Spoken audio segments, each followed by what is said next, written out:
नमस्कार, मी दीपा ठाणेकर. दीपा ठाणेकर या यूट्यूब चॅनलवर आपल्या सगळ्यांचं स्वागत करत आहोत.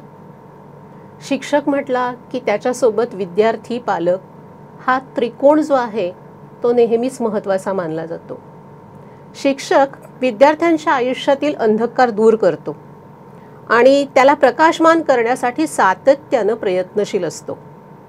पण शिक्षकांच्या प्रश्नांचं काय असतं बरं? त्याला वेळोवेळी भेडसावणारे प्रश्न, शिक्षणाच्या सगळ्या प्रोसेसमधनं जात असताना अनेक प्रश्न त्याच्यासमोर ठाण मांडून उभे असतात. ते प्रश्न त्याला कधी सोडवता येतात, कधी सोडवता येत नाहीत. अशा वेळेला शिक्षकांच्या पाठीशी उभं राहून त्यांना भक्कमपणे पाठिंबा देणारे आणि त्याचप्रमाणे त्यांच्या प्रश्नांवर तोडगा काढणारे अशी एक व्यक्ती आपल्यासोबत आहेत. आणि त्या व्यक्तीसोबत संवाद साधण्यासाठी आज आपण इथे यूट्यूब चॅनलच्या माध्यमातून आपल्या सगळ्यांशी संपर्कामध्ये येत आहोत. महाराष्ट्र राज्य शिक्षक सेनेचे प्रांताध्यक्ष श्री ज.मो. अभ्यंकर आज आपल्यासोबत आहेत. नमस्कार सर. नमस्कार. नमस्कार. सातत्यानं शिक्षकांच्या प्रश्नांचा पाठपुरावा करणं, त्यांच्या समस्या जाणून घेणं आणि त्या समस्यांची दखल घेऊन त्या समस्यांचं निराकरण करण्यामध्ये अभ्यंकर सरांचा फार मोठा हातखंडा आहे असं म्हणावं लागेल. शिक्षण क्षेत्रामध्ये जवळजवळ 40 वर्षाचा प्रदीर्घ असा अनुभव सरांना आहे. शिक्षक ते अवर सचिव अशा वेगवेगळ्या पदांवरती त्यांनी जबाबदाऱ्या स्वीकारलेल्या आहेत आणि त्या माध्यमातून अनेक शिक्षकांच्या प्रश्नांना त्यांनी मार्गी लावलेलं आहे. आणि आज या माध्यमातून आपण त्यांची मतं जाणून घेणार आहोत आणि शिक्षकांविषयी असलेली तळमळ, शिक्षण क्षेत्राविषयी असलेली तळमळ त्यांची जाणून घेणार आहोत. सर, या मुलाखतीमध्ये आपलं स्वागत आहे. धन्यवाद. शिक्षण क्षेत्रामध्ये आपण आलात तर तुमचं स्वतःचं जे शिक्षण झालेलं आहे तर या आपल्या शालेय शिक्षणाबाबत काय सांगाल? माझं शालेय शिक्षण हे जिल्हा परिषदेच्या शाळेमध्ये झालं आहे. इयत्ता 1 ते 8 त्यावेळेला बालवाडी हा प्रकार नव्हता. 1 ते 8 वर्गाची आमच्या गावामध्ये प्राथमिक शाळा होती. तिला त्यावेळेला पूर्व माध्यमिक शाळा अशा प्रकारचं नामाविधान होतं आणि त्या ठिकाणी माझं शिक्षण इयत्ता 8वीपर्यंत झालं. त्यानंतर 9वी आणि 10वीकरिता आमच्या गावापासून 5 किलोमीटर अंतरावर असलेलं एक गाव आहे, तालुका ठिकाण आहे. त्या गावी आम्ही पायी जात होतो दररोज आणि त्या ठिकाणी 9वी आणि 10वी याच्यामध्ये. परंतु 1 ते 8चा अभ्यासक्रम ज्या पद्धतीने जिल्हा परिषदेमध्ये माझा व्यवस्थित होऊ शकला त्या पद्धतीने 9वी आणि 10वीमध्ये मला शिक्षण घेता येणं शक्य झालं नाही. कारण ते अंतर 5 किलोमीटरचं होतं, रस्ते खाचखळग्यांचे होते.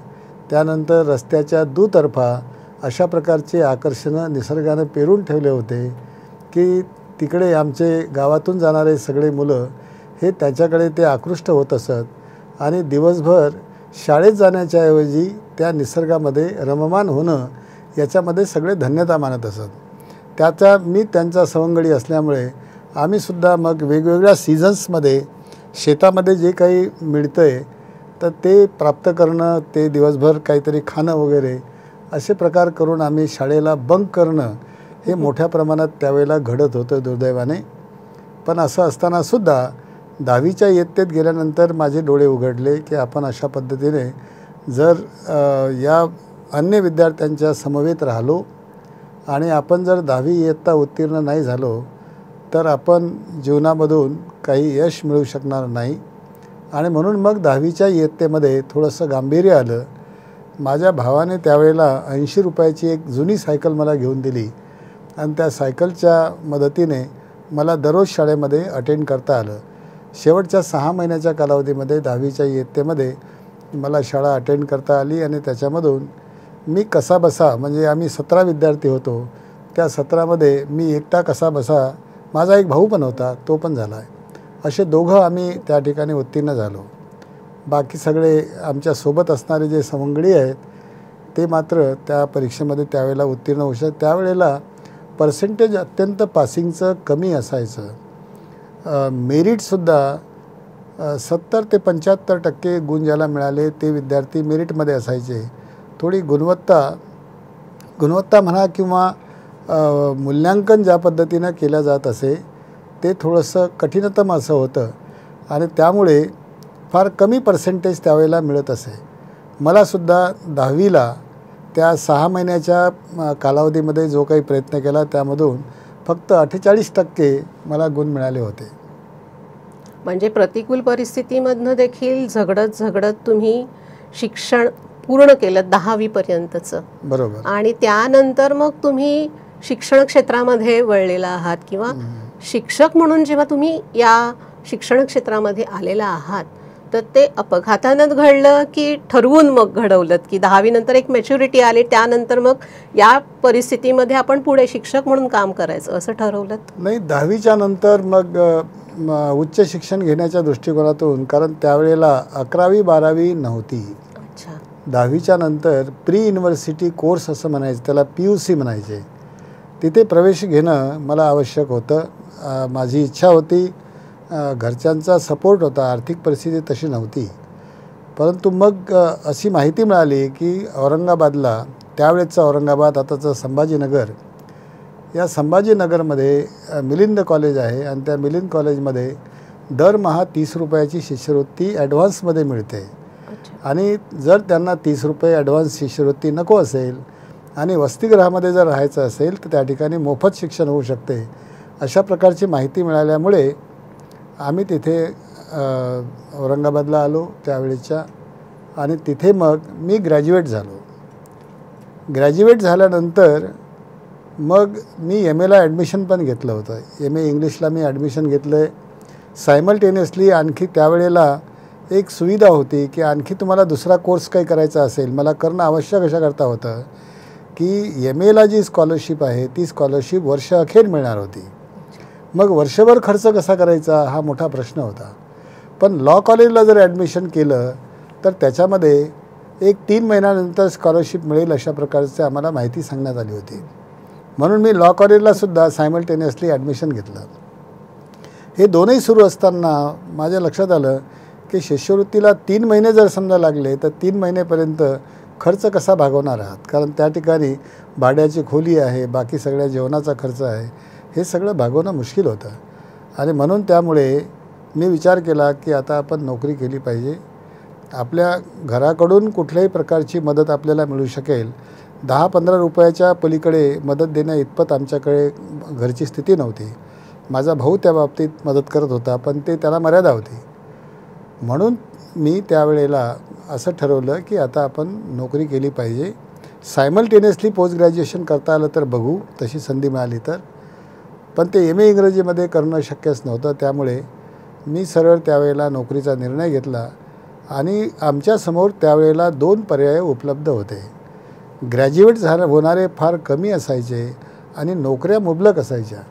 त्यामुळे तुम्हाला शिक्षक व्हायचं असेल तर एकदम डायरेक्टली तुम्हाला माध्यमिक शिक्षक म्हणून तुम्हाला संधी मिळत होती. आणि जिल्हा परिषदेच्या शाळा मोठ्या प्रमाणामध्ये संभाजीनगर जिल्ह्यामध्ये असल्यामुळे त्यावेळेला जिल्हा परिषदच्या शाळेमधली नोकरी सहज मिळत होती. मी शिक्षणाधिकाऱ्यांकडे गेलो आणि त्यांना मी माझे सगळे सर्टिफिकेट दाखवले. त्या म्हणाल्या की बच्चा, त्या एक कमरुन्निसा नावाच्या शिक्षणाधिकारी होत्या, मला त्यांचं नाव आठवतं आहे, त्या म्हणाल देख ले इतने जगह पे ये जगह वैकेंट है, तुझे जहाँ पर भी जाना है वहाँ पे तुम जा सकते हो. तर त्यापैकी एक गाव मी निवडलं. पण दरम्यान संध्याकाळी माझ्याकडे एका संस्थेचे सचिव आले, माझं घर शोधून आले आणि मला त्यांनी सांगितलं आहे की आम्हाला समजलं आहे की तुम्ही BA इंग्लिश लिटरेचर आहात पूर्ण विषय घेऊन, त्यामुळे आमच्याकडे इंग्रजीची जागा आहे, तुम्ही त्या ठिकाणी आमच्याकडे यावं. म्हटलं माझ्या हातामध्ये अशा प्रकारची जिल्हा परिषदची ऑर्डर आहे, तर मी काय करू. तर ते म्हणाले तुम्ही आमच्याकडे जर आलात तर तुम्हाला 5 रुपये आम्ही जास्त देऊ.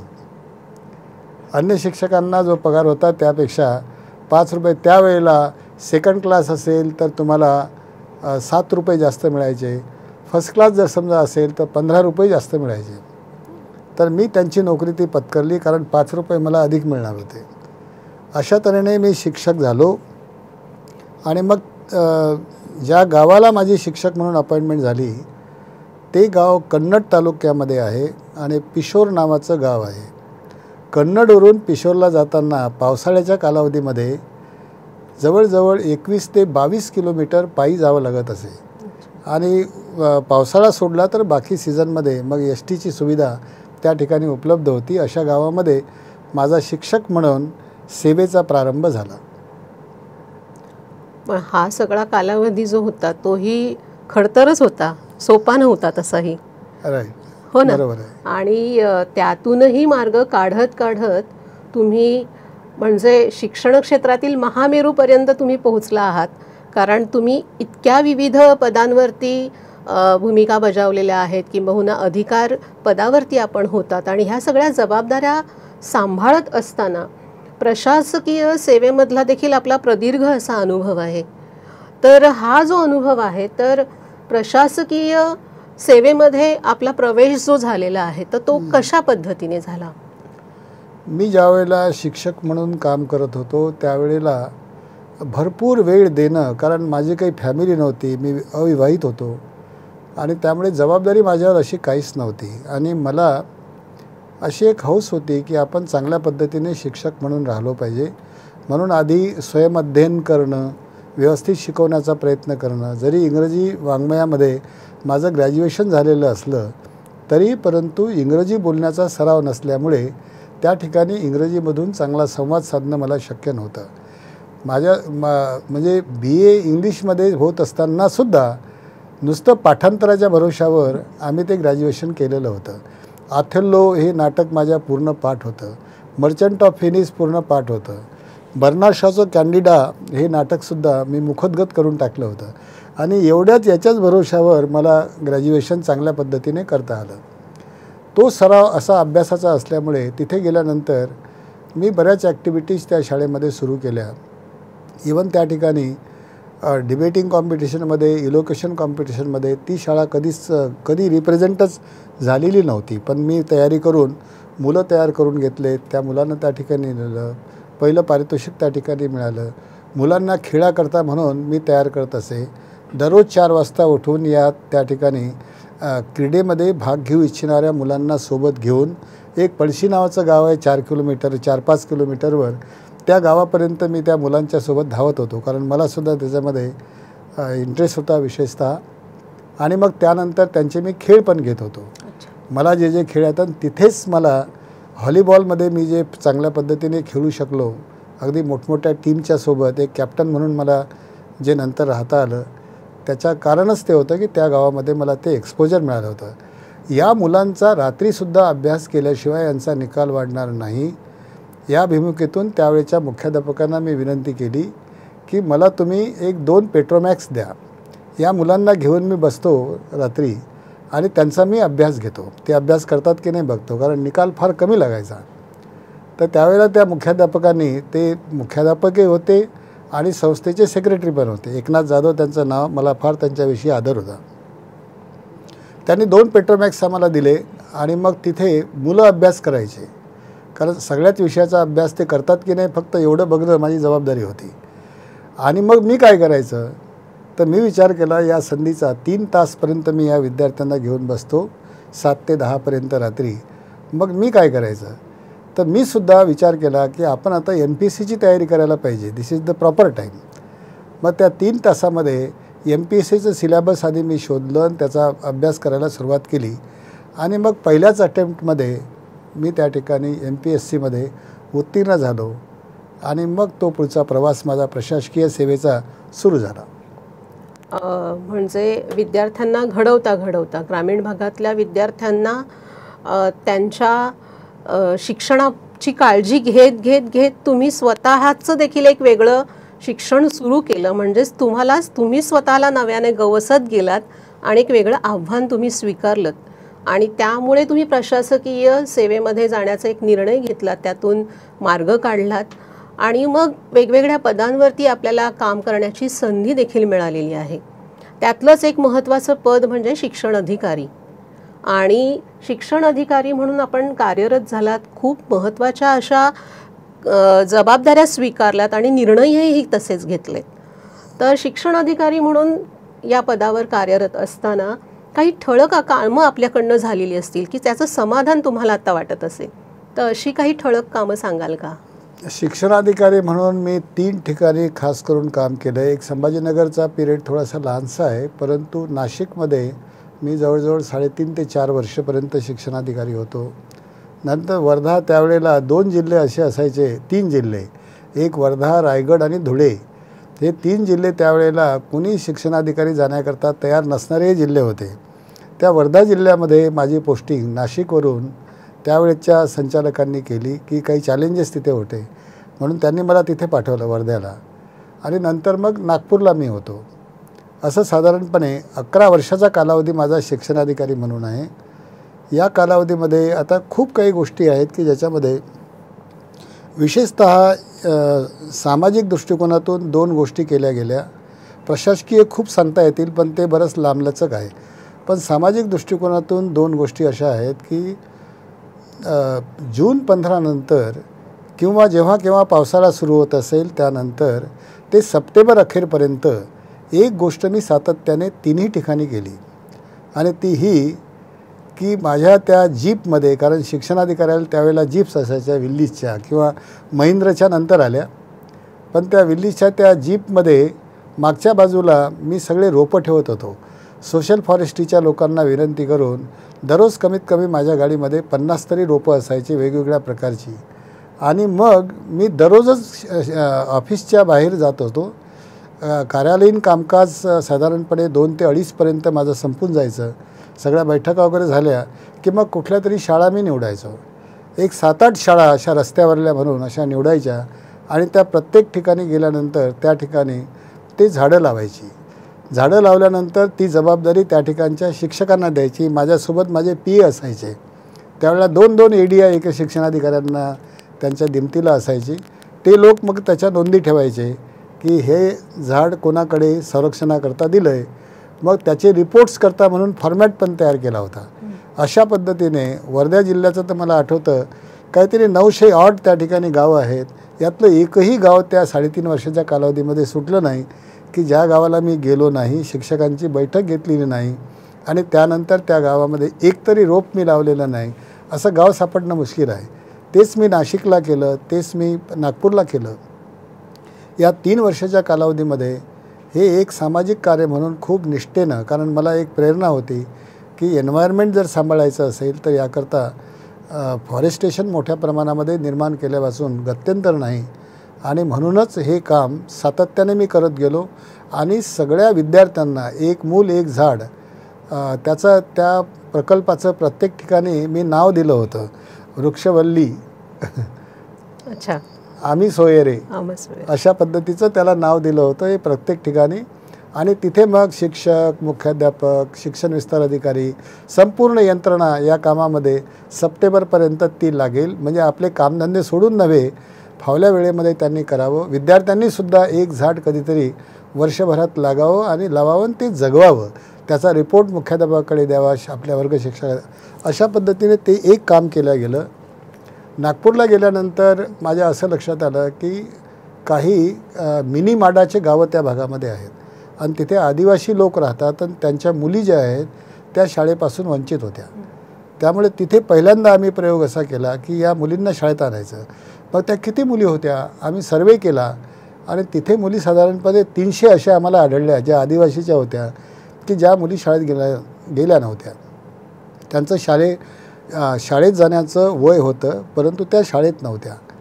मग त्यांना शाळेत आणण्याच्या दृष्टिकोनातून त्या पालकांच्या आमच्या लोकांनी भेटीगाठी घेतल्या आणि मग तुम्हाला काय पाहिजे, का नाही तुम्ही शाळेत पाठवत.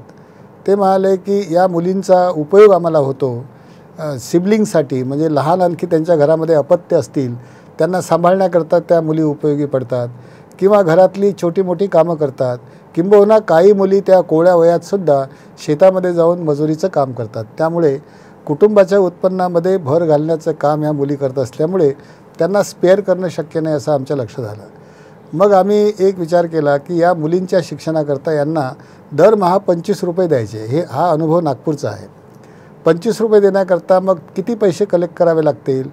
मग त्याच्यामध्ये आम्ही ठरवलं की 25 लाख रुपये जर जमा केले तर त्याच्या इंटरेस्टवर त्या ठिकाणची कोऑपरेटिव्ह बँक होती, डिस्ट्रिक्ट कोऑपरेटिव्ह बँक, त्यांच्याशी आधी आम्ही बोलणं केलं होतं आणि त्यांच्या मदतीने या प्रत्येक मुलीच्या पालकाच्या नावाने दरमहा 25 रुपये जातील अशा प्रकारची व्यवस्था करायचं आम्ही ठरवलं. मग तिथून आम्ही सुरुवात केली. कुठून सुरुवात करायची? तर आधी माझ्यापासून सुरुवात करायची. त्यावेळेला 200 रुपयेसुद्धा मोठी रक्कम होती. त्यामुळे 200 रुपये आधी मी दिले. माझे डेप्युटी विस्तार अधिकारी सगळ्यांनी कलेक्शन आधी केलं. नंतर आम्ही प्राथमिक शिक्षकांकडे वळलो. त्यांनासुद्धा सांगितलं आहे की तुम्हीसुद्धा 200 रुपये द्या. त्या सर्व शिक्षकांनी जमा केले. त्यानंतर मग ही रक्कमसुद्धा 25 लाख होऊ शकत नव्हती, कारण एवढी रक्कम पाहिजे आपल्याला. मग त्यामुळे महत्त्वाचे काही गावं जे आहेत ना, त्या ठिकाणी जाऊन अशी झोळी घेऊन गावामध्ये फिरायचं, फक्त चेक घ्यायचा. आमची कंडिशन ही होती की पैशाला हात नाही लावायचा, कारण लोकांचा विश्वास जर संपादन करायचा असेल तर पैशाला हात नाही लावायचा, त्यांचा धनादेश घ्यायचा. मग धनादेश देणारे गाव पातळीवरचे लोक फार कमी असतात. त्यामुळे आम्ही 2 ठिकाणी असे गेलो. मग 2 ठिकाणचे अनुभव मला वाटतात. रामटेक नावाचं एक तालुका प्लेस आहे तिथे. त्या रामटेकमध्ये हजारे नावाचे आमदार होते. त्यांची मदत घेऊन आम्ही गावात फिरलो. अशाच प्रकारची झोळी 2 शिक्षकांनी पकडायची आणि गावभर असं फिरायचं किंवा द्या, मग ज्याच्याजवळ चेक आहे ते आपले काहीतरी लिहून द्यायचे. असं करून पहिल्यांदा त्या गावामध्ये, रामटेक गावामध्ये आम्हाला एका दिवसाचं कलेक्शन 25,000 रुपये झालं. नंतर मग आणखी प्रयोग एक केला, तो म्हणजे उमरेडला डॉक्टर पराते नावाचे आमदार होते. ते माझे चांगले मित्र होते. मी त्यांनाही विनंती केली. मग त्यांच्याही समवेत आम्ही फिरलो. त्या गावामध्ये उच्चांक गाठला गेला आणि ते 40,000 रुपये जमा झाले. अशा पद्धतीने जमा होत ही सगळी बातमी जी आहे सगळ्या जिल्हाभर पसरली. लोकांची मदत आम्हाला मिळायला लागली. डिस्ट्रिक्ट कोऑपरेटिव्ह बँकेमध्ये मला बोलावण्यात आलं. माझा त्यांनी सत्कार केला आणि त्यावेळेला एवढी मोठी रक्कम म्हणजे 75,000 रुपयाचा चेक त्यांनी मला त्यावेळेला दिला आणि माझा सत्कार पण केला. अशा पद्धतीने ते झालं आणि असे 25 लाख रुपये जमा झाले. आणि त्याच्या व्याजातून कमिटी तयार केली. त्या कमिटीचा मी अध्यक्ष झालो, पण बाकीचे सदस्य पण त्याच्यामध्ये शिक्षकांचे आम्ही घेतलेत आणि मग त्यातून या मुलींचं शिक्षण आम्ही घडवून आणलं. अशा पद्धतीने हे सामाजिक आशयाचे 2 उपक्रम बरेच आहेत, पण हे 2 ठळकपणे सांगता येतील असे आहेत. म्हणजे पहिल्या ठिकाणी जेव्हा तुम्ही म्हणाला होतात की पर्यावरण स्नेही म्हणूनच तुम्ही एक काम केलेलं आहे, आपल्यातला शिक्षक जागृत ठेवून पर्यावरण, निसर्ग याच्या समवेत शिक्षकांना, विद्यार्थ्यांना जोडण्याचं एक काम तुम्ही केलेलं आहे महत्त्वाचं. आणि दुसऱ्या ठिकाणी शिक्षण प्रवाहामध्ये विद्यार्थिनींना किंवा गरीब मुलींना आणणं हा महत्त्वाचा एक तुम्ही काय म्हणूया दुवा म्हणून तुम्ही तिथे झालेला आहात. आणि त्या सगळ्या विद्यार्थिनी आज खरं तर स्वतःला भाग्यवान म्हणतही असतील आणि तुम्हाला अनेक धन्यवाद देत असतील की तुम्ही त्यांच्या पाठीशी भक्कमपणे उभे राहिलात आणि त्यांना शिक्षण प्रवाहामध्ये जोडून घेतलेलं आहे. त्यातलाच एक अनुभव मला शेअर करावासा वाटतो की आणखी एक असं आहे की जिल्हा परिषदच्या प्राथमिक शाळांकडे मी जास्त लक्ष देत होतो. त्यावेळेला माझे सगळे शिक्षण विस्तार अधिकारी, उपशिक्षणाधिकारी यांना घेऊन त्यानंतर गट शिक्षणाधिकारीची पदं पण निर्माण झाली होती. हे विशेषतः वर्धा आणि नागपूरला मी केलं आणि शाळेत कुठल्या तरी जायचं आणि त्या ठिकाणी म्हणजे मित्र म्हणून जायचं. कारण आमची भूमिका मी अशीच ठरवली होती की we are not controlling officer. कुणीतरी नियंत्रण अधिकारी म्हणून येतो आहे, शिक्षणाधिकारी त्याचा बडेजाव वगैरे, आणि ठरवून टाकलं होतं की त्या शाळेमध्ये चहा पण प्यायचा नाही, पण एक तिथे मित्रवत म्हणून जायचं आणि त्या शाळेमधलं कामकाज पूर्णपणे तपासायचं. आणि तपासल्यानंतर त्या सगळ्या शिक्षकांना एकत्रित बसवून तिथे मग माझ्या समवेत असलेले जेवढे अधिकारी आहेत त्यांना व्यवस्थित मार्गदर्शन करायचं, चर्चा करायची आणि शाळा कशा पद्धतीने चांगली होऊ शकते या संदर्भातली एक रोडमॅप तयार करायचा. अशा पद्धतीने आठवड्यातून 1 दिवस या सगळ्या अधिकाऱ्यांना, त्यामधून मला असा ॲडव्हान्टेज मिळाला की आमच्या शिक्षण विस्तार अधिकाऱ्याची किंवा जे निरीक्षण अधिकारी आहे त्यावेळेला व्हिजिट देणं, शाळेची तपासणी करणं आणि गुणवत्ता त्या ठिकाणी निर्माण होते की नाही हे त्या ठिकाणी बघणं, हे काम फार चांगल्या पद्धतीने केलं जात असे. मग त्यांना दृष्टी निर्माण झाली पाहिजे म्हणून अशा पद्धतीने आम्ही शाळांचा फार मोठ्या प्रमाणामध्ये विकास घडवून आणण्याचा प्रयत्न केला. किती प्रमाणात त्याला यश मिळालं हे काही त्यावेळेला आम्हाला आजमावता नाही आलं. नंतर त्याचे फळं कदाचित चांगली निर्माण झाली पण असतील.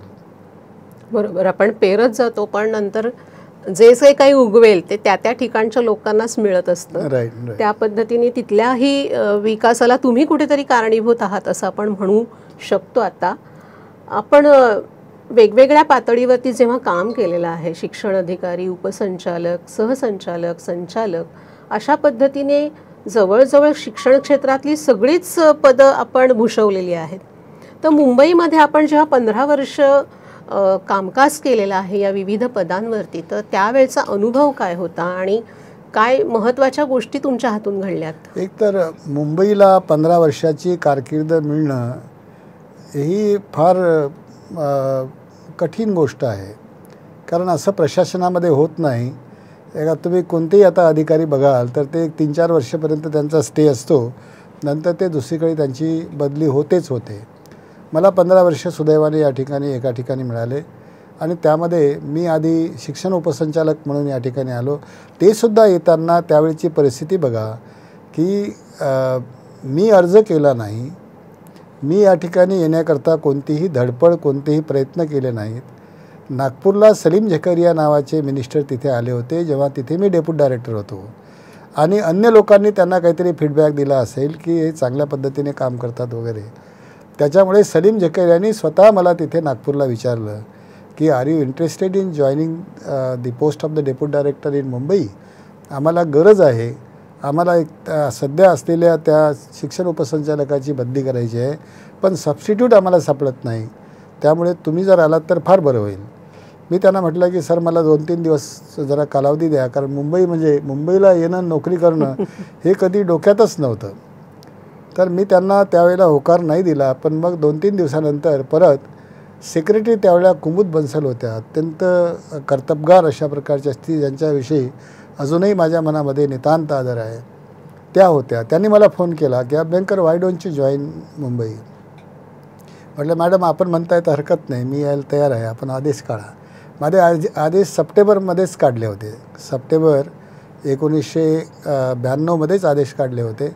परंतु या ठिकाणी जे शिक्षण उपसंचालक होते त्यांनी माझे ते आदेश रद्द केलेत, कारण त्यांनी काही पॉलिटिकल प्रेशर मला वाटते आणलं असावं, नसावं कदाचित त्यांच्या सोयीनुसार, पण ते त्यांना स्टे मिळाला, त्यामुळे मला ते सप्टेंबरमध्ये इथे जॉईन होता आलं नाही. पण त्यांनी मला फोन केला होता की मी प्रयत्न करतो आहे, तू येण्याची घाई करू नको. म्हटलं मलाही घाई नाही आहे. त्यामुळे मग ते त्यावेळेला राहून गेलं. पण पुन्हा नंतर मग आणखी मे महिन्यामध्ये आदेश काढण्यात आले. मे 1993मध्ये आदेश काढले आणि मला सूचना सक्त देण्यात आल्या. फातर केप्पेकर म्हणून त्यावेळेला डेप्युटी सेक्रेटरी होते, त्यांनी मला फोन करून सांगितलं की तुम्ही आता डिले करायचा नाही, आजच्या आज तुम्ही ट्रेनमध्ये बसा, तुमची इथे राहण्याची व्यवस्था आम्ही करू आणि तुम्ही जॉईन व्हा पटकन. मग त्यावेळेला मी 1993मध्ये जॉईन झालो. 5 वर्षापर्यंत जवळजवळ मी शिक्षण उपसंचालक होतो. त्यानंतर काही काळ मी शिक्षण अधिकारी BMCमध्ये होतो. त्यानंतर मी मंत्रालयामध्ये डेप्युटी सेक्रेटरी म्हणून जॉईन झालो. नंतर परत सर्व शिक्षा अभियानमध्ये अल्पकाळ मी होतो. बोर्डामध्ये मग नंतर माझे 2.5 ते 3 वर्ष गेलीत आणि त्याच्यानंतर मी सर्व शिक्षा अभियानचा राज्याचा प्रमुख म्हणून मला कार्य करण्याची संधी मिळाली. मला वाटते तो काळ जो आहे सर्व शिक्षा अभियानचा, कारण तिथे स्वातंत्र्य खूप होतं, तुम्हाला जे काही निर्णय घ्यायचे असतील आणि बजेट भरपूर होतं. 1300 कोटी रुपयाचं बजेट, अर्थात त्याच्यामध्ये बरेच निर्बंध असे सगळे होते त्या खर्चावर, परंतु त्यामध्ये स्वातंत्र्य भरपूर होतं. आपल्या मनाला योग्य वाटतील अशा प्रकारच्या जनकल्याणाच्या आणि विशेषतः ऑर्फन्स वगैरे जे विद्यार्थी आहेत किंवा CWSN ज्यांना काही मदतीची गरज आहे अशा प्रकारचे डिस्लेक्सिया, डिस्कॅल्क्युलिया किंवा लर्निंग डिसॅबिलिटी असणारे जे मुलं आहेत त्यांच्याकरता भरपूर करण्याकरता फंड्स होते. शिक्षकांची ट्रेनिंग्स घेण्याकरता म्हणून 100 कोटी रुपयाची तरतूद मला त्यावेळेला करता आली. अशा पद्धतीने तो एक शेवटचं जे माझी असाइनमेंट होती ती होती. गव्हर्नमेंटनं मी सेवानिवृत्त झाल्यानंतर मला सेवानिवृत्त होऊ दिलं नाही. त्यांनी माझी व्यवस्था केली, माझ्याकरता एक स्पेशल पोस्ट निर्माण केली जिचं नाव आहे quality controller, education quality controller म्हणून अशा प्रकारची एक हायपोथेटिकल पोस्ट निर्माण केली. माझ्याकरता कार्यालय दिलं आणि कार्यालयसुद्धा खूप चांगलं असं कार्यालय दिलं. वेगळी नवीन गाडी माझ्या डिस्पोजलला दिली, महाराष्ट्रभर दौरे करण्याची मुभा दिली, भरपूर बजेट दिलं. अशा पद्धतीने मला स्वातंत्र्य मिळेल आणि मी क्वालिटी एज्युकेशनच्या दृष्टीने प्रयत्न काही करू शकेल यासाठी म्हणून 2 वर्षाची मला तिथे नियुक्ती पण दिली होती.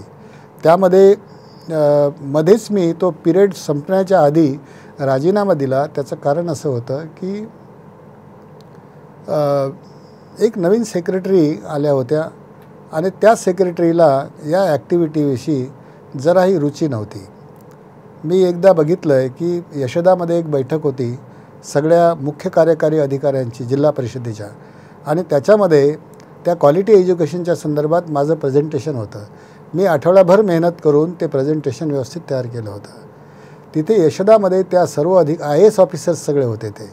त्या IAS ऑफिसरच्या समोर माझं प्रेझेंटेशन होतं, पण त्यांनी सांगून टाकलं. त्यांनी त्याच दिवसभर बोलत राहिल्या. मी नुसतं त्या ठिकाणी, मी आणि आणखी एक अधिकारी होतो, आम्ही नुसतं सायलेंट स्पेक्टेटर म्हणून त्या ठिकाणी बसून होतो. आम्हाला संधीच दिली नाही.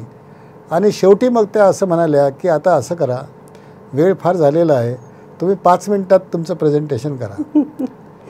म्हटलं मॅडम 5 हे इतकी मेहनत त्याच्यामध्ये आठवडाभर घेतलेली आहे, 1 तासाचं प्रेझेंटेशन आहे, हे तासाचं प्रेझेंटेशन 5 मिनिटामध्ये समराईज करणं हे माझ्या आवाक्याबाहेरची गोष्ट आहे. पण आता तुम्ही म्हणताच आहात, तर मी उभा राहिलो आणि सगळ्या CEOंना सांगितलं आहे की मॅडमनी ज्या काही सूचना आता दिलेल्या आहेत त्याचं आपण कृपया पालन करा, आणि मी जे प्रेझेंटेशन केलेलं आहे त्याच्या कॉपीज तयार करून मी आपल्याला पाठवतो, ते आपण घरी नीटपणे फक्त वाचा, दॅट्स ऑल, असं म्हणून संपलं. अशा पद्धतीने या 15 वर्षाच्या कालावधीमध्ये मला इथे मुंबईमध्ये सेवा करण्याची संधी मिळाली आणि अतिशय कार्यक्षम अधिकाऱ्यांच्या समवेत अतिशय कार्यमग्न सहकाऱ्यांच्या सोबत मला इथे काम करण्याची संधी मिळाली. हे मी माझं भाग्य समजतो, कारण या ठिकाणचे मुख्याध्यापक, मी नेहमी असं म्हणतो की माझ्या या संपूर्ण करिअरमध्ये 2 विभाग मी कधी विसरू शकत नाही. त्यातला एक नाशिक विभाग, की ज्या नाशिक विभागामध्ये खरोखर वर्क कल्चर आहे आणि अत्यंत अधिकाऱ्यांना सन्मानपूर्वक अशा प्रकारची वागणूक ही मी त्या ठिकाणी अनुभवलेली आहे. आणि सगळ्यात वाईट अनुभव या बाबतीतला जो आहे तो वर्ध्याचा आहे. पण नाशिक आणि त्यानंतर मुंबई, वर्क कल्चर ज्याला म्हणतात, इथलं वैशिष्ट्य असं आहे मुंबईचं, कमीत कमी कालावधीमध्ये अधिकतम काम, हे याचं वैशिष्ट्य या ठिकाणच्या कर्मचाऱ्यांचं आहे. कारण त्यांना जायची घाई असते, खूप प्रवासामध्ये कालावधी घालवावा लागतो. बरोबर. अशा पद्धतीने मुंबईचं कारकीर्द आहे. पण त्यामध्ये शिक्षण उपसंचालक म्हणून जे काही काम झालं ते मात्र, कारण तो कालावधी मला मोठा मिळाला, 5 वर्षाचा मिळाला, त्याच्यामधल्या 2-3 ॲक्टिव्हिटीज मला वाटते सांगणं मला आवश्यक वाटतं. नक्कीच. त्यातलं असं आहे की शिक्षकांच्या दृष्टिकोनातून ज्युनियर कॉलेजच्या टीचर्सचं ॲप्रुव्हल देण्याचं काम हे शिक्षण उपसंचालकाचं होतं. तर हे काम परंपरेनं कार्यालयामध्ये प्राचार्याने प्रपोजल पाठवायचं आणि मग त्याच्यामध्ये कार्यालयाचे ते लिपिक आहेत, सुपरिंटेंडंट आहेत, याच्या माध्यमातून त्या फाईल प्रोसेस होत होत्या. याच्यामध्ये खूप विलंब लागायचा. म्हणून मग मला एकदम असं वाटलं आहे की शिक्षकांना वर्षअखेरपर्यंतसुद्धा वेतन मिळू शकत नाही. म्हणून आम्ही ठरवलं आहे की याच्या बाबतीत एका ठिकाणी सगळे प्रपोजल जमा करायचे आणि शिक्षकांचे प्रपोजल हे त्याच दिवशी मंजूर किंवा नामंजूर या संदर्भातला निर्णय घ्यायचा. अशा पद्धतीने आम्ही कॅम्प सुरू केले. ही पूर्णपणे जी कल्पना आहे, पूर्ण नवीन कल्पना होती आणि ती आम्हीच या ठिकाणी सुरू केली होती. इथे 3 ठिकाणं आम्ही ठरवून घेतले होते की जो साऊथचा विभाग आहे त्याकरता भवन्स महाविद्यालयामध्ये जो हॉल होता त्या हॉलची आम्ही निवड केली होती. वेस्ट जो भाग आहे त्या वेस्टच्या भागाकरता MD महिला महाविद्यालयामध्ये आम्ही नेहमी जमत होतो आणि जो नॉर्थचा भाग आहे त्याच्याकरता झुंझुनवाला कॉलेजमध्ये, कारण या तिन्ही ठिकाणी 2 प्रकारच्या व्यवस्था होत्या. एक तर मोठे हॉल होते आणि नंबर 2 या ठिकाणचे प्राचार्य फार उत्तम होस्ट होते, कारण ते सगळ्यांची काळजी चांगल्या पद्धतीने घेत होते. दिवसभर त्या ठिकाणी कर्मचारी, आणि 1 अन् 2 नाही 100च्या वर कर्मचारी, कारण आम्ही डेप्युटी डायरेक्टरच्या कार्यालयाला त्यावेळेला कुलूपच लावून बाहेर निघत होतो. सगळा स्टाफ त्या ठिकाणी 15 दिवसपर्यंत बसून हे काम चिकाटीनं पूर्ण झालंच पाहिजे. शिक्षकांना ऑक्टोबर महिन्यापासून वेतन मिळालंच पाहिजे. नवीन नियुक्त्या मोठ्या प्रमाणात असायच्या. बाहेरून येणारे शिक्षक त्यांचा प्रपंच कसा चालेल अशा प्रकारची चिंता याच्यामागे होती. आणि म्हणून त्या ठिकाणी बसून आम्ही ते सगळे प्रपोजल्स हे तपासून घेत होतो. आणि हे याच्यामध्ये फार सिक्रेसी मेंटेन केल्या गेली होती, कारण यामध्ये काही प्रमाणामध्ये या मान्यतेच्या प्रकरणामध्ये माझ्याही काळामध्ये भ्रष्टाचार होत असल्याच्या तक्रारी माझ्या कानावर होत्या. त्यामुळे या भ्रष्टाचार शून्य अशा प्रकारची मान्यता जर द्यायची असेल तर प्रपोजल हे सगळे माझ्याजवळच असायचे. आणि कर्मचाऱ्यांचं 1 दिवसाचं मी ट्रेनिंग घेत होतो.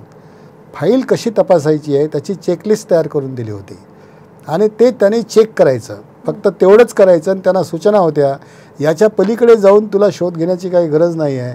हे एवढे 6-7 पॉईंट्स मी जे दिलेले आहेत तेवढेच फक्त कागदपत्र चेक कर आणि त्याच्यावरच फक्त रिमार्क लिहायचे आहे. त्यामुळे फाईल पटकन पुढे सरकत होती. मग ते सुपरिंटेंडंट आहेत, त्यानंतर डेप्युटी आहे वगैरे आहेत, आणि नंतर मग तुमचे असिस्टंट डायरेक्टरच्या मार्फतीने फाईल माझ्याकडे, माझी सही झाली की डायरेक्ट टायपिंगमध्ये, अशा पद्धतीचा त्याचा प्रवास फाईलचा होता. आणि ते भराभर फाईल क्लिअर व्हायच्या. ऑन एन ॲव्हरेज एका दिवसाला साधारणपणे 100 फाईल क्लिअर होतील इतका त्याला वेग होता. पण सगळ्यांना मान्यता मिळत नव्हत्या, काहींच्या त्रुटी राहायच्या. मग त्या त्रुटी त्यांना सांगितल्या जायच्या, ह्या त्रुटी पूर्ण करून उद्या आणा, परवा आणा. 15 दिवस कॅम्प होता, त्यामुळे त्यांना ती सवलत होती.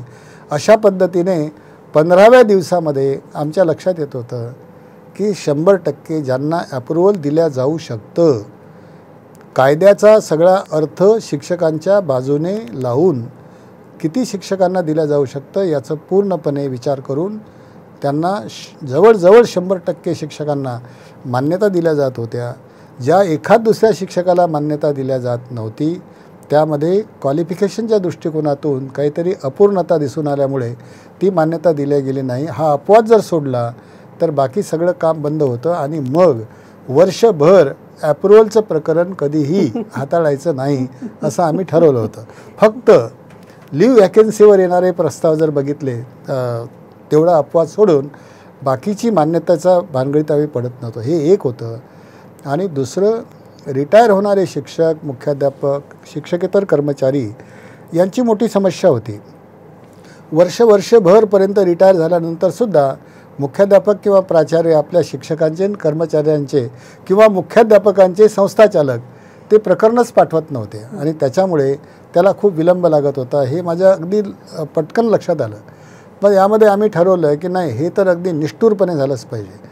मग मुख्याध्यापकांना अगदी स्ट्रिक्टली आम्ही सूचना दिल्या, प्राचार्यांना सूचना दिल्या, संस्थाचालकांना पण सूचना दिल्या की जर तुम्ही हे प्रस्ताव 6 महिन्याच्या आत माझ्याकडे नाही आले, रिटायरमेंटच्या आधी 6 महिन्याच्या आत प्रस्ताव जर नाही आले तर मुख्याध्यापक प्राचार्य असेल तर त्यांचा पगार मी बंद करेल. आणि जर संस्थाचालक असतील त्यावेळेला 12% ग्रँट होती, नॉन सॅलरी, ती 12% ग्रँट तुम्हाला देणार नाही आम्ही, याची तुम्ही काळजी घ्या. त्यामुळे त्याचा परिणाम झाला. पहिल्या वर्षी थोडासा त्रास झाला, पण नंतर ते इतकं सिस्टमॅटिक होऊन गेलं की 6 महिन्याच्या आधीच आमच्याकडे सगळे प्रस्ताव यायला लागलेत. आणि त्या प्रस्तावाची स्क्रुटिनी किती दिवसात करायची आणि फाईल माझ्याजवळ किती वेळात यायची याच्या संदर्भातसुद्धा वेळापत्रक ठरलं होतं. आणि याशिवाय एक अधिकारी स्पेशली आम्ही नियुक्त केला होता. तो या कामाकरता, त्याने दुसरं काम कोणतंच नाही करायचं. दररोज सकाळी आधी AG ऑफिसमध्ये जायचं आणि सगळे पाठवलेले 30-35 जे प्रकरणं आहेत त्याचा स्टेटस काय आहे तो त्या ठिकाणी बघायचा. काही अडचण असेल, समजा तांत्रिक दोष असतील, काही फाईल घेऊन यायची, दुरुस्त करायची, पुन्हा पाठवायची, हेच काम त्याचं होतं. आणि जर समजा काही विलंब होत असेल तर मला त्यांनी सांगायचं. मग मी AGC बोलणार, डेप्युटी AGC बोलणार आणि त्याच्या माध्यमातून महिना अखेरपर्यंत आपल्या हातामध्ये PPOज राहतील. सायमल्टेनियसली त्यांच्या GPF विड्रॉलचं कामसुद्धा केलं जात असे आणि ग्रॅच्युइटीचं सुद्धा काम होत होतं. असं हे सगळं केल्यानंतर दर महिन्याच्या 30 तारखेला, 30ला सुट्टी असेल तर 31ला, 31 जर नसेल तर मग 1 तारखेला जास्तीत जास्त हा एक समारंभ ठरलेला होता डेप्युटी डायरेक्टरच्या कार्यालयामध्ये. या 30-35 रिटायर होणाऱ्या शिक्षक, शिक्षकेतर कर्मचारी आणि मुख्याध्यापकांचा सत्कार त्या ठिकाणी मी आयोजित करत होतो. एखाद्या मोठ्या संस्थेला विनंती करत होतो की तुम्ही आमच्याजवळ तर याच्याकरता कोणत्याही प्रकारचे फंड्स नाहीत. गव्हर्नमेंटकडे स्कीम ठरलेली असते, त्या स्कीमकरता बजेट ठरलेलं असतं. त्या बजेटच्या बाहेर 1 रुपया अधिक खर्च करण्याचा डेप्युटी डायरेक्टरला अधिकार नसतो. म्हणून हे स्कीमच नसल्यामुळे आम्ही काही संस्था चालकांना विनंती करत होतो की तुम्ही आम्हाला या बाबतीत थोडीशी मदत करा आणि या लोकांचा सत्कार करण्याकरता जे काही लागेल ते तुम्ही प्रोव्हाइड करा. मुंबईतल्या अनेक संस्था त्याच्यामध्ये स्पर्धा लागून गेली की या महिन्यामध्ये आम्हाला संधी द्या वगैरे अशा पद्धतीने व्हायचं. आणि आश्चर्य असं आहे की या योजनेला, या कार्यक्रमाला इतका प्रतिसाद चांगला मिळाला की त्याच्यामध्ये एका कार्यक्रमात तुम्ही बघितलं की जेवढे रिटायर होणारे आहे त्यांना सगळ्यांना सोन्याची लहान लहान अंगठी 5-5 ग्रॅमची एका संस्थेनं दिली होती. एकदा असं घडलं. बाकी गिफ्ट द्यायचे, शाली चांगल्या महागड्या आणायचे, बुके मोठमोठे आणायचे आणि अशा 30-35 शिक्षकांना ज्यांनी तेवढ्याच कालावधीपर्यंत सेवा केलेली असेल आणि ही अत्यंत मौलिक सेवा आहे. नागरिक घडवण्याचं एक सगळ्यात महत्त्वाचं एक केंद्र म्हणून जेव्हा आपण शाळेकडे बघतो तेव्हा त्या ठिकाणच्या शिक्षकाचा निरोप घेताना तो सन्मानपूर्वकच घेतला गेला पाहिजे यावर आम्ही लक्ष केंद्रित केलं होतं आणि म्हणून अशा प्रकारचे समारंभ घेऊन आम्ही त्यांचा निरोप घेत होतो. आपण हे सगळं जे काही आत्ता व्यक्त झालात त्यामधून आपण समाजाप्रती किती कृतज्ञ आहात हे तर जाणवत राहतं आणि दुसरं म्हणजे शिक्षकांचा हिताचा विचार करत असताना संस्थांचाही विचार आपण करत राहिलात आणि म्हणून इतके प्रश्न मार्गी लावलेत. नाहीतर तो कॅम्प असणं आणि त्या 15 दिवसामध्ये एवढ्या फाईल्स मार्गी लावणं ते प्रश्नच आहेत खरं तर त्या संस्थांचे. तर हे उत्तम एक काम घडलं आपल्या हातून आणि त्याचा फायदा कितीतरी लोकांना झालेलाच आहे. आणि मला असं वाटतं आपण फुलं देत राहूया आपल्या गळ्यामध्ये. निश्चितपणे नंतर आपल्या वाट्याला फुलंच येतील असं काम तुम्ही करत राहिलेलं आहात. शिक्षण उपसंचालक म्हणून मुंबईच्या आपण त्यातला कार्यरत असताना अनेक प्रश्न आपण मार्गी लावलात आणि त्याच्यामुळे शिक्षक आणि समाजाच्या हिताची देखील आपण काही कामं वेगळी केली होती. तर त्याविषयी थोडं सांगा. समाजाच्या बाबतीतले 1-2-3 कामं जे आहेत ना ते मला महत्त्वाचे वाटतात या ठिकाणी विशद करणं.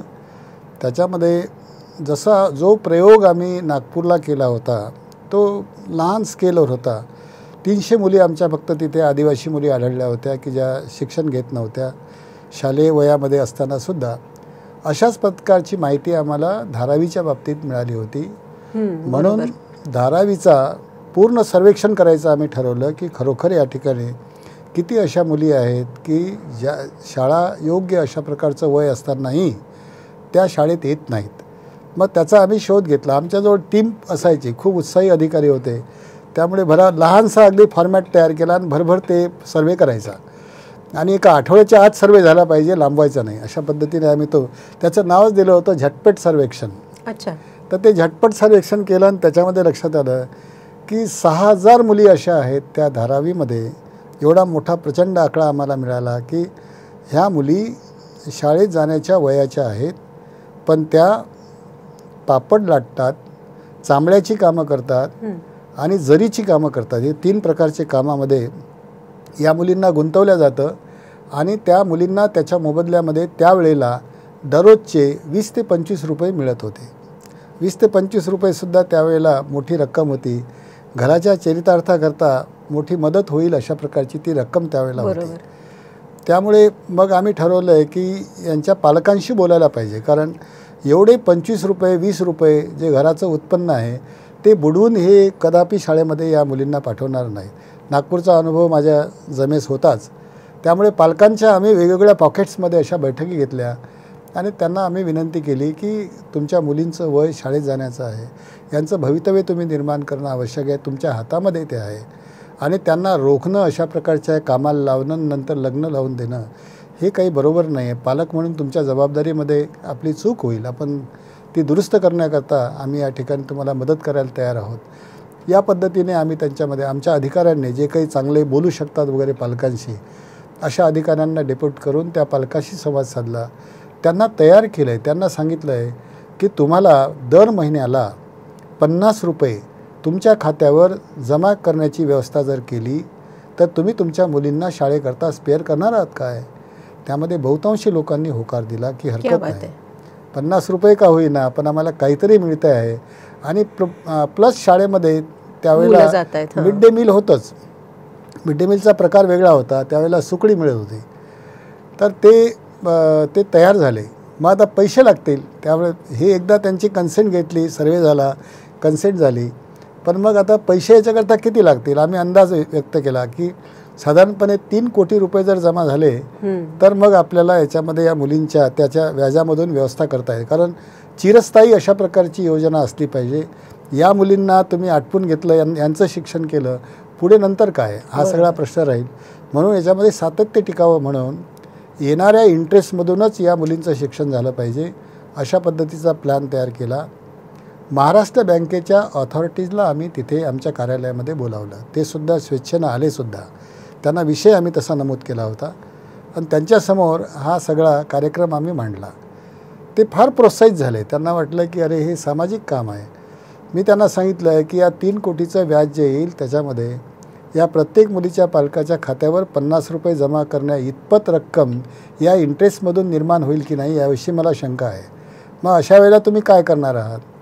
तर ते म्हणाले चिंता करू नका, तुम्ही इतकं चांगलं काम करत आहात, आम्ही तुम्हाला मदत करू. आमच्याकडे CSR फंड्स आहेत, त्याच्यामधून काही मॅचिंग म्हणून जी काही रक्कम लागणार असेल ती आम्ही प्रोव्हाइड करू. हे त्यांनी ॲश्युरन्स दिल्यानंतर आम्हाला फार चांगलं वाटलं आणि मग त्याच्यानंतर सगळ्या मुख्याध्यापकांची वेगवेगळ्या पॉकेट्समध्ये आम्ही बैठक घेतली आणि त्यांना हे सगळंच त्यांच्या कानावर टाकलं आहे की आपल्याला हे लांछन आहे. आपण ज्या मुंबईत राहतो त्या ठिकाणी शाळेत जाण्याच्या योग्यतेच्या मुली आज कुठेतरी ते पापड लाटत आहेत, वेगवेगळ्या प्रकारची श्रमाची कामं करत आहेत आणि आमच्या शाळेत मात्र सगळे मुलं चांगल्या प्रकारचं शिक्षण घेत आहेत. याला आपण काहीतरी मदत केली पाहिजे. त्यांनी मग तो प्लॅन ऐकून घेतला. मुख्याध्यापकांनी पूर्णपणे सपोर्ट द्यायचं मान्य केलं आणि आम्ही सांगितलं की हे काही फार दिवस चालणारी गोष्ट नाही, 8च दिवसामध्ये हे सगळं कलेक्शन झालं पाहिजे. 3 कोटी रुपये आपल्याला जमा करायचे आहेत. 3 कोटीच्या वर 1 रुपया जमा करायचा नाही. त्याचे मग आम्ही टार्गेट ठरवून दिले आणि त्याच्यानुसार सगळे मुख्याध्यापक कामाला लागले आणि त्यातही शर्त हीच होती, पैशाला हात नाही लावायचा, चेकच घ्यायचा. असे चेक एका 8 दिवसाच्या आत, काहींनी तर आपलं टार्गेट लगेच 2-3 दिवसातच पूर्ण केलं आणि ते चेक्स आमच्याकडे आले. 3 कोटी रुपये जमा झाले. ते महाराष्ट्र बँकेमध्ये फिक्स डिपॉझिटमध्ये जमा केले. त्याची कमिटी तयार केली. त्याचा चेअरमन म्हणून, डेप्युटी डायरेक्टर म्हणून मीच राहिलो आणि त्याच्या पद म्हणून राहिलो आणि त्याच्यानंतर ती स्कीम सुरू झाली. दरमहा महाराष्ट्र बँकेच्या मार्फतीने 50 रुपये या मुलींच्या खात्यावर जमा होत गेलेत आणि त्यानुसार त्या मुलींचं शिक्षण हे सुरू झालं. आता ते योजना जवळजवळ म्हणजे पूर्णतः बंद झालेली आहे. पण ते जे 3 कोटी रुपये फिक्स डिपॉझिटमध्ये होते त्याची रक्कम आता खूप मोठी झाली असेल, कदाचित 30 कोटी पण झाले असतील. हे एक आहे. आणि दुसरं, नाईट स्कूलच्या बाबतीत आम्ही काही प्रयोग केलेत आणि त्याच्यामध्ये नाईट स्कूलमध्ये शिक्षण घेणारे जे मुलं आहेत ते कुठेतरी दिवसभर श्रमाचं काम करणारे मुलं असायचे. मुली त्याच्यामध्ये नव्हत्याच कुठे, मला तर दिसल्या नाहीत कुठे. पण या मुलांची काळजी घेतल्या गेली पाहिजे, कारण ते दिवसभर हॉटेलमध्ये काम करतात, कुठेतरी काम करतात, थकलेले असतात, पण इच्छा असते शिक्षण घेण्याची. अशाच मुलांच्या ह्या शाळा त्यावेळेला होत्या. 152 रात्रशाळा त्यावेळेला होत्या. तर त्या शाळांचा निकाल सातत्याने कुठे 0%, कुठे 1%, कुठे 2% असे निकाल लागायचे. म्हणून यामध्ये दुरुस्ती झाली पाहिजे. ह्या शाळा नीटनेटक्या चालल्या पाहिजेत. यांना 2-2.5 तास का होईना, परंतु चांगल्या पद्धतीने गाभाभूत शिक्षण असं चांगलं दिलं गेलं पाहिजे. म्हणून मग आम्ही त्याच्यामध्ये प्लॅन तयार केला आणि रात्रीच्या या सर्व रात्रशाळांना भेट देण्याचा कार्यक्रम हाती घेतला. त्यामध्ये हे मुलं भुकेले असतात असं आमच्या लक्षात आलं. दिवसभर काम जरी करतात, त्यांना जेवण मिळतं नाही मिळत, घरी गेल्यानंतरही जेवण आहे की नाही सांगता येत नाही. म्हणून आम्ही ते अग्रवाल फाउंडेशन म्हणून त्यावेळेला माझा ज्यांच्याशी संपर्क आला त्यांना मी विचारलं की अशा या मुलांसाठी तुम्ही काही मदत करू शकाल का. 152 शाळा आहेत, इतके विद्यार्थी आहेत, तुमचे कार्यकर्ते पाठवून जर तुम्ही यांना काही खायला दिलं तर हे मुलं चांगल्या पद्धतीने शिकू शकतील आणि त्यांना वाटेलसुद्धा की आपली काळजी कोणतरी घेत आहे. थोडंसं खायला आणि एक पाणी असं एवढं जर करून दिलं तर फार बरं होईल. त्यांनी ते मान्य केलं आणि मग त्यानंतर आम्ही तो कार्यक्रम सुरू केला. मुलांना काही खायला ते चांगल्या पद्धतीने समचोस द्यायला लागलेत की त्यांना प्रोटीन्स पण मिळतील आणि त्यांची भूक पण काही प्रमाणामध्ये भागवल्या जाईल. पूर्ण भोजन ते नव्हतं. पूर्ण भोजन देणं हे सोयीचं पण नव्हतं. कदाचित मुलं झोपून गेले असते. म्हणून त्यामुळे अशा पद्धतीने ते करून त्या वर्षी फार चांगल्या पद्धतीने ते वर्ग चालले. निकाल खूप वाढला अशातला भाग नाही का, एक 5% आसपास वगैरे निकाल झाला असेल, पण त्यानंतर तिथे एक इस्टॅब्लिश झालं ते की या पद्धतीने जर प्रयत्न केले तर हे विद्यार्थीसुद्धा चांगल्या पद्धतीने शिक्षण घेऊ शकतात. आणि मग नंतर त्यांचे निकाल वाढत गेले. असा एक प्रयोग आम्ही त्यावेळेला रात्रशाळेच्या बाबतीत तो राबवला होता. म्हणजे बरीच महत्त्वाची विधायक कामं तुमच्या हातून घडलेली आहेत. विद्यार्थ्यांचं हितही केलेलं आहे, शिक्षकांचंही हित पाहिलेलं आहे आपण, आणि त्याचप्रमाणे एक शिस्त शिक्षण प्रवाहाला येण्यासाठी आपण सातत्यानं काही वेळेला कठोर भूमिका घेतलेली असेल तर काही वेळेला पित्याच्या मायेनं अनेक गोष्टी केलेल्या दिसून आलेल्या आहेत आपल्या या सगळ्या संवादातनं. पुढे आणखीन अशा पद्धतीने काम करता करता एक शिक्षण सेवक योजना आपण जी आणली मधल्या काळामध्ये, आणि त्याचा एक अवास्तव असा अपप्रचार जो आहे तो होताना आपल्याला दिसतोय, तर त्याबाबत आपली भूमिका सांगू शकाल का? काय नेमकं तुम्हाला वाटतंय त्याबाबत? शिक्षण सेवकाच्या संदर्भात 2 शासन निर्णय निघालेले आहेत. एक प्राथमिकचा शासन निर्णय आणि एक माध्यमिकचा शासन निर्णय. प्राथमिकच्या शिक्षण त्या निर्णयावर माझ्या माहितीप्रमाणे वीर जोशी यांची सही आहे आणि माध्यमिकच्या शिक्षण सेवक योजनेवर उपसचिव म्हणून माझी स्वाक्षरी आहे. आता हे जे शासन निर्णय जे निघतात किंवा निर्गमित होतात शासकीय भाषेमध्ये, तर याचं एक प्रोसेस आहे. त्यावेळेला अशी पद्धती होती की कोणताही GR जर काढायचा असेल तर त्यासाठी प्रस्ताव हा शिक्षण संचालकाकडून येत होता. जे शिक्षण संचालनालय पुण्याला आहे त्यांच्याकडून ते प्रस्ताव येत असतात. त्यावेळेला तसाच प्रस्ताव हा शिक्षण संचालकाकडून इथे मंत्रालयामध्ये प्राप्त झाला. तो आल्यानंतर तो येत असतो असिस्टंटकडे. मंत्रालयाची रचना अशी आहे की पहिला पातळीवर क्लार्क आहे, पण क्लार्कच्या वर एक पोस्ट असते त्याला म्हणतात असिस्टंट.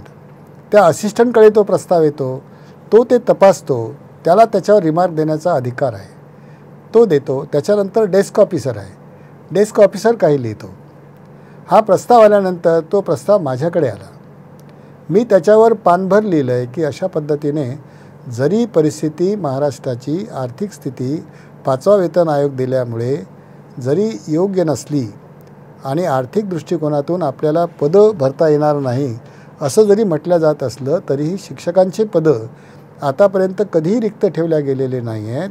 त्यामुळे हे पदं जसे आधी नियमित वेतनावर भरल्या जात होते त्याच पद्धतीने ते भरल्या जावेत अशा पद्धतीची नोट मी तयार केली. कारण त्यावेळेला काही टंकलेखन वगैरे जरी असले तरी नोट्स हे हातानेच लिहिल्या जात असत. त्यामुळे मी हे अगदी माझ्या हस्ताक्षरात लिहिलेलं आहे सगळं. ते नंतर सेक्रेटरीकडे जातं, सेक्रेटरी आपलं मत त्याच्यावर मांडतात. त्याच्यानंतर ते फायनान्समध्ये जातं, फायनान्सकडले मग त्यांच्याकडले डेप्युटी सेक्रेटरी, त्याचे सेक्रेटरी यांच्या स्वाक्षऱ्या झाल्यानंतर पुन्हा ते शालेय शिक्षणमध्ये येतं आणि मंत्र्याला दाखवलं जातं. मग राज्यमंत्री आहे, मंत्री आहेत, त्यांच्या सह्या होतात. तिथून गेल्यानंतर मग ती फाईल पुन्हा लॉ अँड ज्युडिशियरीला जाते. कारण कायदेशीर ते बरोबर आहे की नाही, प्रस्ताव बरोबर आहे की नाही हे तपासण्याचं काम लॉ अँड ज्युडिशियरीचं असतं, ते तपासतात. त्याच्यानंतर पुन्हा फायनान्सचे मिनिस्टरकडे ते परत येतं, कारण पैसे आहेत की नाही हे बघण्याकरता ते लिहितात. या सगळ्या लोकांनी सांगितलं आहे, फायनान्सने, लॉने, मिनिस्टर्सने यांच्या सगळ्यांनी या गोष्टीवर त्यांचं एकमत झालं की महाराष्ट्राची सध्याची आर्थिक स्थिती ही योग्य नाही. त्यामुळे शिक्षण सेवक योजना म्हणजे एका शिक्षकाच्या पगारामध्ये 3 शिक्षक नियुक्त करण्याच्या संदर्भातला निर्णय हा मंत्री पातळीवर होऊन गेला आणि त्याच्यानंतर ती फाईल नंतर CMकडे जाते. CMच्या नंतर त्यांची सही झाल्यानंतर मग तो विषय मंत्रिमंडळाच्या समोर चर्चेला जातो. तसा तो गेलाही आणि मंत्रिमंडळाच्या समोर गेल्यानंतर तिथे फक्त सेक्रेटरी तो विषय मांडू शकतात, डेप्युटी सेक्रेटरी नाही, उपसचिव नाही. सचिवांनाच तो विषय मांडण्याचा अधिकार असतो. त्याच्यावर मग सगळे मंत्री बोलत असतात आणि तो एकमताने तो त्यावेळेला निर्णय झाला. तो निर्णय झाल्यानंतर मग त्याचा GR जो काढायचा असतो, शासन निर्णय जो काढायचा असतो, त्या शासन निर्णयावर कक्ष अधिकारी सही करू शकतात, उपसचिव सही करू शकतात किंवा स्वतः सचिवसुद्धा सही करतात. अनेक शासन निर्णय असे आहेत की त्याच्यावर सचिवांच्या सह्या असतात, काही याच्यावर उपसचिवांच्या सह्या असतात आणि काहीवर डेस्क ऑफिसरच्या सह्या असतात. हा जो GR होता त्या GRवर माझी सही झाली, एवढंच फक्त आहे.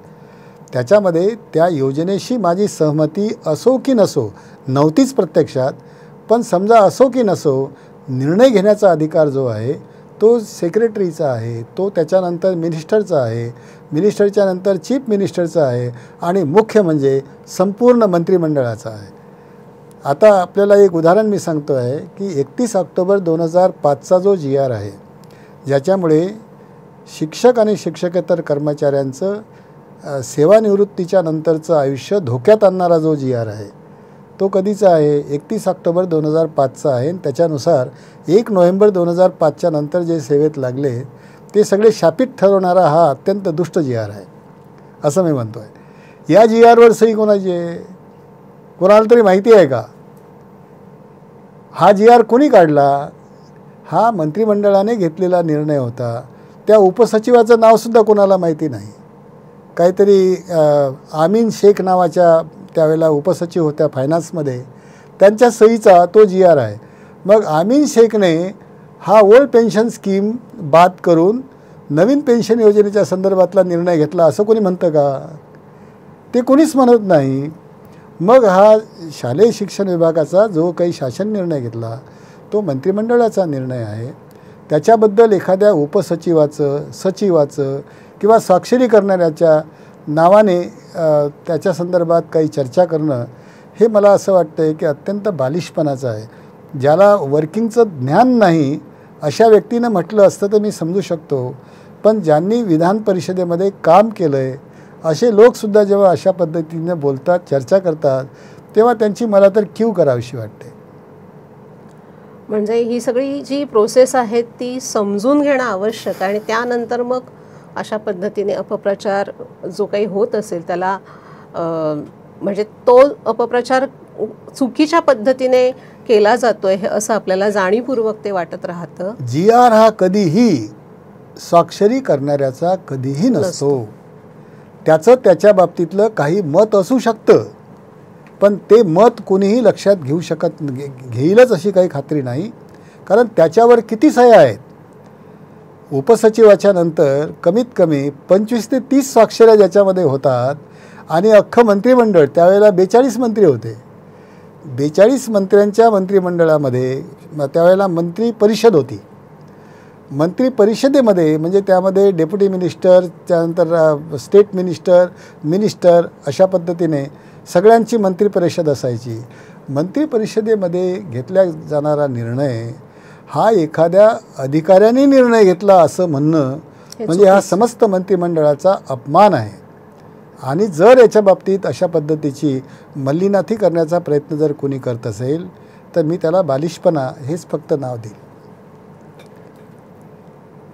सर, येणाऱ्या काळामध्ये किंबहुना आत्ताही जेव्हा आपण NEPचा विचार करतोय, राष्ट्रीय शैक्षणिक धोरणाचा विचार करतोय, येणारा पुढचा काळ जो आहे हा शिक्षकांसाठी, विद्यार्थ्यांसाठी आव्हानात्मक असणार आहे.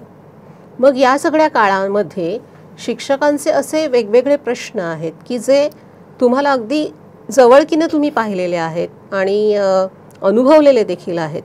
तर पुढच्या सगळ्या कारकिर्दीमध्ये कुठल्या प्रश्नांना प्राधान्यक्रम द्यावासा वाटतो आणि ते सोडवण्यासाठी तुमची भूमिका काय असेल? मला कुठे प्रॉपर प्लॅटफॉर्म जर मिळणार असेल तर मी काही विषयांच्या बाबतीत तातडीने निर्णय घेण्याकरता शासनाला भाग पाडू शकेल आणि हे शासनाला सोदाहरण पटवून देऊ शकेल.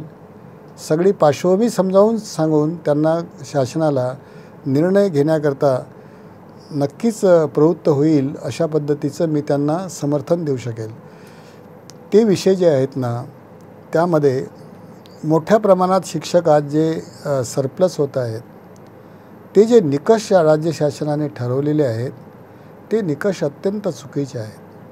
आणि त्याला संदर्भ जो दिला दुर्दैवाने तो संदर्भ राईट टू एज्युकेशनचा दिलेला आहे. राईट टू एज्युकेशनमध्ये ज्या गोष्टी म्हटल्याच नाहीत किंवा त्यांनी किमान पटसंख्या आणि त्याला अनुज्ञेय असणारे शिक्षक संख्या हे जे काही तत्त्व मांडलेलं आहे ते पूर्णपणे बाजूला सारून हा जो राज्य शासनाने निर्णय घेतला आणि तुकडीची पद्धती बंद करून टाकली.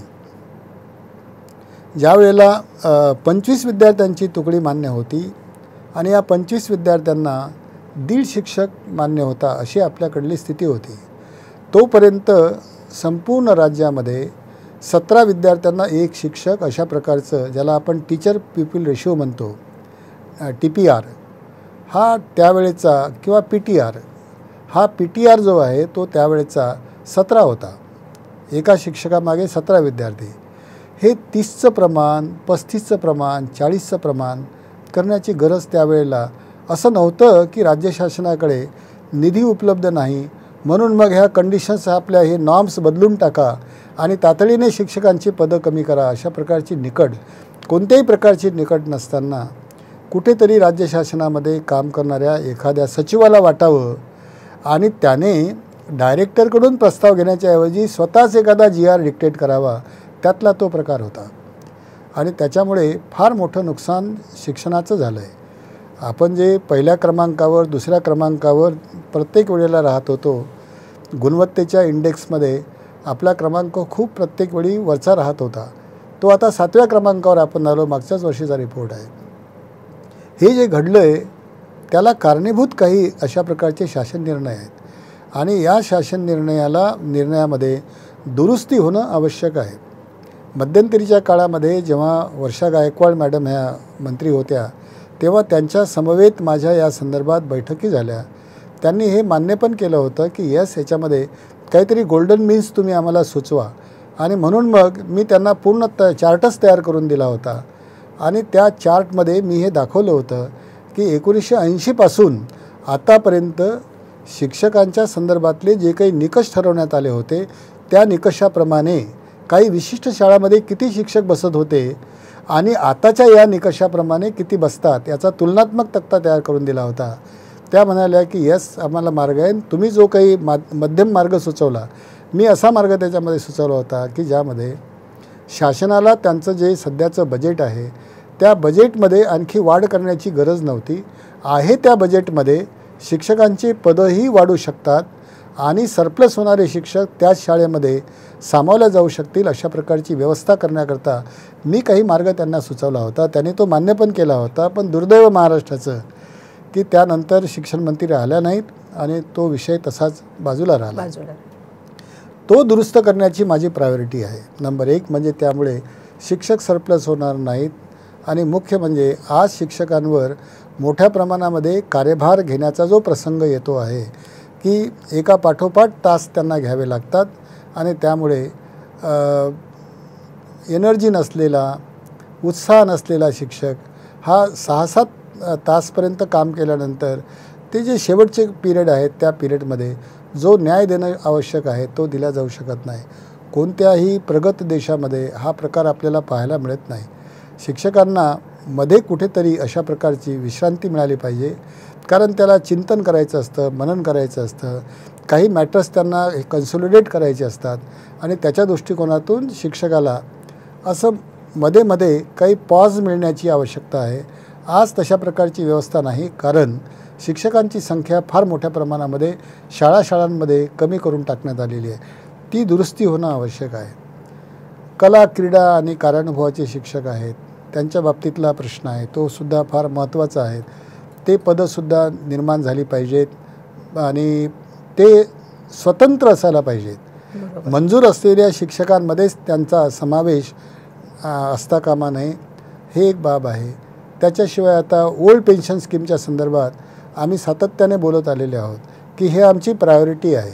नंबर 1चा विषय जर कोणता असेल आम्हाला तो हाच आहे की ओल्ड पेन्शन स्कीम जशी आहे तशी सुधारित पेन्शन स्कीम जी माननीय मुख्यमंत्री यांनी जी जाहीर केली ती आम्हाला तशी मान्य नाही. जी आता आम्हाला ऐकायला मिळाली किंवा वृत्तपत्रामध्ये वाचायला मिळाली त्या स्कीमपेक्षा ओल्ड पेन्शन स्कीम 1982ची जी योजना आहे, नियमावली 1982ची, त्याप्रमाणेच ती पेन्शन स्कीम ही मंजूर व्हायला पाहिजे आणि सर्व शिक्षक शिक्षकेतर कर्मचाऱ्यांना त्यांचं जे सेवेनंतरचं जे आयुष्य आहे ते कोणावरही डिपेंडंट न राहता त्यांच्या आरोग्याची ती काळजी घेऊ शकले पाहिजेत आणि स्वतःचं पूर्णपणे चरितार्थ या पेन्शनच्या रकमेतून चालवण्या इतपत त्यांना ते मिळालं पाहिजे आणि हे ॲश्युअर फक्त ओल्ड पेन्शन स्कीमच देऊ शकते आणि म्हणून त्याचा आमचा आग्रह राहणार आहे.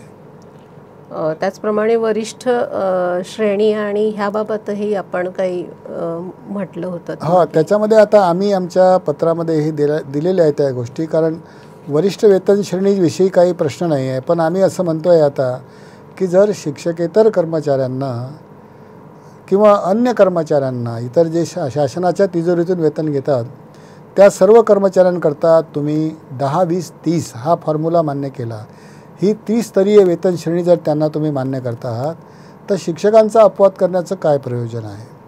त्यांना अशा लोकांना तुम्ही हे मंजूर करता आहात की त्यांना 10 वर्षापर्यंत वेतन श्रेणीमधली वाढ घडून आणण्याची प्रतीक्षा करावी लागत नाही. 10 वर्षाच्या आतच त्यांना बढती मिळते आहे, पदोन्नती मिळते, त्याच्यामुळे वरची वेतन श्रेणी त्यांना ॲटोमॅटिकली मिळते आणि पद पण मिळतं आहे मानाचं. त्याच्यामुळे तिथे त्यांना 10-20-30 लागू केली आणि शिक्षकांना ज्यांना पदोन्नती मिळतच नाही, जवळजवळ मिळत नाही, 99% शिक्षक जे आहेत ते शिक्षक म्हणून लागतात आणि शिक्षक म्हणूनच सेवानिवृत्त होतात. त्यामुळे त्यांच्या जीवनामध्ये असं औदासीन्य येऊ नये, एक नैराश्य येऊ नये म्हणून त्याच्याकरता आपल्याकडे चट्टोपाध्याय नावाचे जे शिक्षणतज्ज्ञ होते त्यांनीच म्हटलं होतं की शिक्षकांना विनाअट 12 वर्षाच्या नंतर त्यांना वरिष्ठ वेतन श्रेणी दिली पाहिजे आणि 24 वर्षाच्या नंतर विनाअट त्यांना निवड श्रेणी दिली पाहिजे. पण राज्य शासनाने त्यावेळेला निर्णय घेतला आणि खूप अटी त्याच्यामध्ये टाकल्यात की ज्यामुळे आज परिस्थिती अशी आहे की निवड श्रेणी ही 90%च्या वर शिक्षकांना मिळतच नाही. म्हणजे GRमध्ये लिहिताना ते 80% आहे, 80% लोकांना मिळणार नाही, पण प्रत्यक्षात जर आपण ते बघितलं तर 90%च्या वर शिक्षकांना ही वेतन श्रेणी मिळत नाही. म्हणून आमचं आता म्हणणं असं आहे की आता ते वरिष्ठ वेतन श्रेणी किंवा निवड वेतन श्रेणी या संदर्भातला आमचा आग्रह नाही. आता 10-20-30 कमीत कमी या शिक्षकांनासुद्धा तुम्ही अशाच पद्धतीची त्रिस्तरीय वेतन श्रेणी ताबडतोब लागू करावी अशा प्रकारची आमची शासनाकडे मागणी आहे आणि मला खात्री आहे की राज्य शासनाला हा अन्याय दूर करायला कोणतीही अडचण येणार नाही.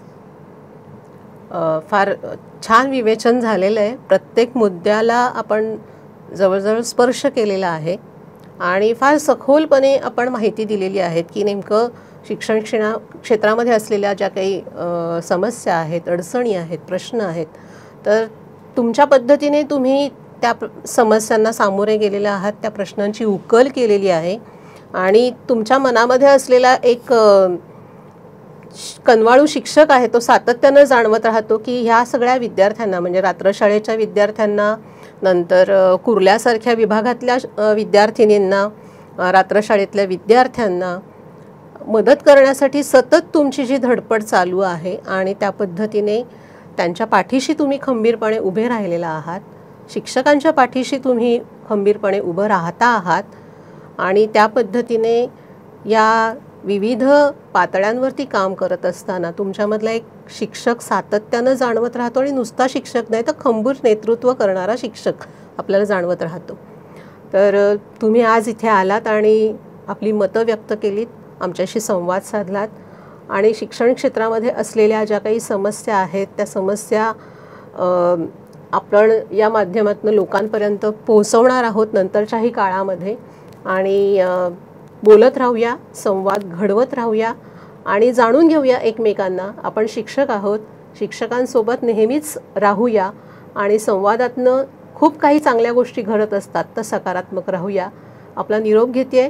सर इथे आलात आणि आपण बोललात, मनमोकळेपणानं गप्पा मारल्यात, त्याबद्दल धन्यवाद मानते आणि इथे आपण निरोप घेत आहोत. आभार. धन्यवाद.